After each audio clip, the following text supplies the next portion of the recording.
बड़े बुजुर्ग से लगा के हमारी माताएं बहनें, नारी शक्तियां, युवा साथी और हमारे साथ ही इस क्षेत्र में रहने वाला एससी समुदाय, माइनॉरिटी समुदाय, ओबीसी के साथी और हमारे बीच में विशेषकर जो जयपुर से आए दो प्रोफेसर, एक डीबी शर्मा जी और बाकी साथियों को भी, ये बिल प्रदेश की जो आवाज है,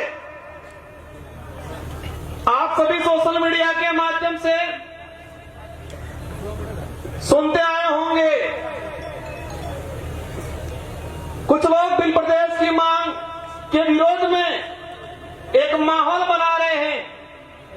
मैं इस मंच से मेरी बात जो शुरू करना चाहूंगा, यह बिल प्रदेश जो संदेश यात्रा है, यह किसी एक संगठन का या मेरा या हमारे विधायकों का, ना ही बबल जी का, ना ही कांति भाई का, किसी एक की कल्पना है, किसी एक का उद्देश्य है, किसी एक का सपना नहीं है। ये सपना 1913 के अंदर 1500 से अधिक आदिवासी समुदाय के वीर गणवीरों ने अपना त्याग बलिदान देके शहीद हुए थे। इन गणवीरों का अधूरा सपना है। उस समय से मांग चली आ रही है। ये बात इसलिए बताना चाह रहा हूं कि 2-3 दिन से मीडिया में, सोशल मीडिया में, प्रिंट मीडिया में माहौल बना हुआ है। विरोधी लोग माहौल बना रहे हैं।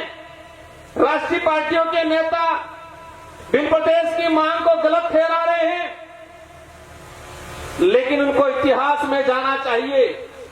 इतिहास की कुछ जानकारी भी है इन लोगों को, लेकिन उनके दिमाग में क्या है कि भोला पाला आदिवासी समुदाय है, इस समुदाय को झूठा इतिहास पढ़ा देंगे, झूठा इतिहास लिख देंगे।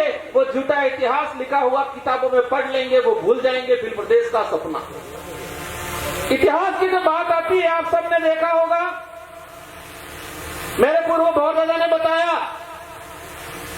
1200 ईस्वी में सलुम्बर से लगा के 1600 ईस्वी कुशलगढ़ तक की जो राजा थे, आप सबने देखा होगा।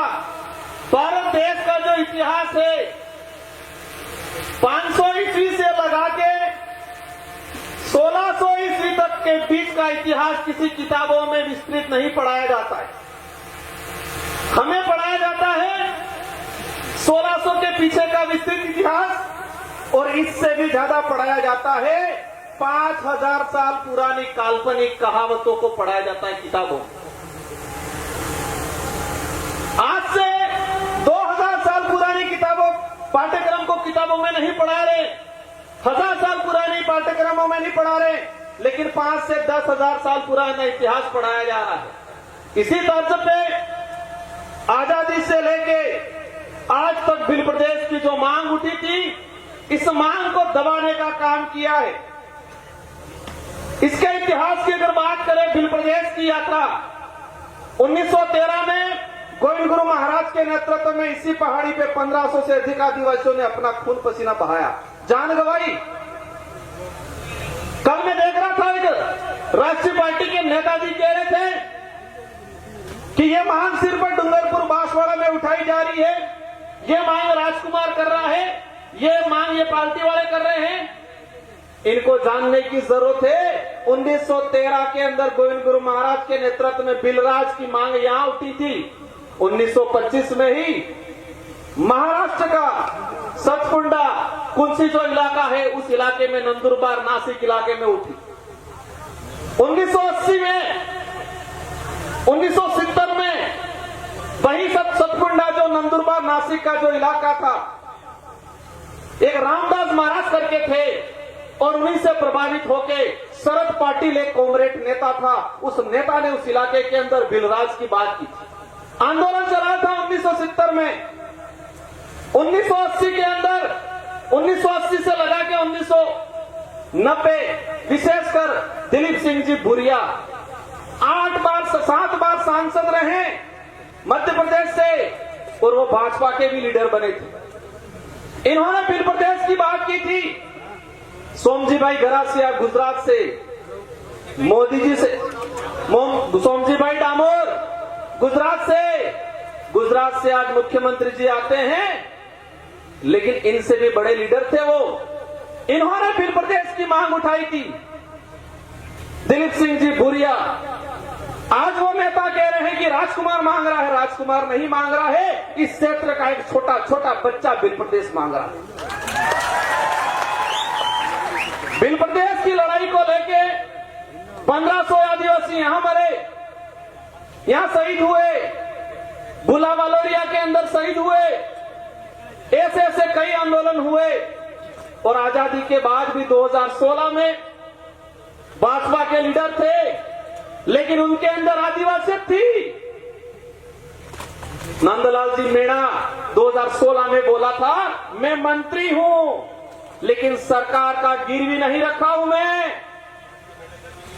बिल प्रदेश के लिए मंत्री पद भी छोड़ना पड़े तो छोड़ दूंगा, ये नंदलाल जी मीणा ने बात रखी। आज कुछ नेता कह रहे हैं कि राजकुमार ये कर रहा है, बाप वाले ये कर रहे हैं, विधायक ये कर रहे हैं। हम कुछ नहीं कर रहे हैं, हम तो हमारे पुरखों का जो अधूरा सपना था, उस सपने को साकार करने का काम कर रहे हैं हम लोग। हमारे पुरखों का जो त्याग बलिदान, इन्होंने जो शहादत दी है, उन शहादत को सम्मान दिलाने का काम कर रहे हैं हम लोग। वो हमारा फर्ज है, क्योंकि हमारे अंदर आदिवासी है, आदिवासियों के हक अधिकार के लिए लड़ते हैं, आदिवासियों का डीएनए है। आदिवासी समुदाय ने आज इस संकट में इस स्तर पे समाज को छोड़ा है। कल देखा होगा, एक बड़े भाजपा के नेता कह रहे थे कि गौरवशाली राजस्थान के इतिहास को राजकुमार राउत ने बिल प्रदेश का नक्शा जारी करके गौरवशाली राजस्थान के इतिहास को तोड़ने का काम किया है, कलंक लगाने का काम किया है। ये बात बोली। बिल प्रदेश का नक्शा मैंने जारी नहीं किया है। बिल प्रदेश का नक्शा अंग्रेजी शासन काल से लगा के वर्तमान जो समय में जिस इलाके के अंदर बाहुल्य क्षेत्र है, जिस इलाके के अंदर विकास नहीं हुआ है,